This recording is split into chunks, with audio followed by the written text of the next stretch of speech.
Hello नमस्ते, स्वागत छ कुसुम किचनमा। आज म पकाउँदैछु पास्ता।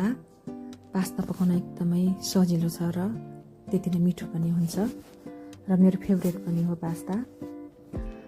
र प्याज र लसुनलाई यसरी राम्रोसँग फुराउने, चलाउने र टमाटर राख्ने।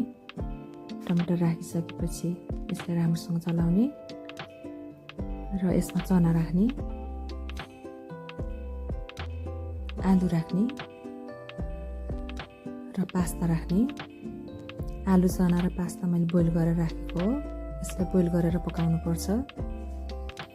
र अब यसमा धनिया र जिराको पाउडर राख्ने र यसमा गरम मसला राख्ने, बेसार राख्ने र स्वादअनुसार नुन राख्ने र यसलाई राम्रोसँग चलाउने। र यसरी अब रेडी हुँदैछ हाम्रो पास्ता। र अब यसमा लास्टमा धनियाको पातहरू राख्ने, हरियो धनियाको पात, र यसलाई राम्रोसँग चलाउने र हाम्रो पास्ता रेडी भइसक्यो है त।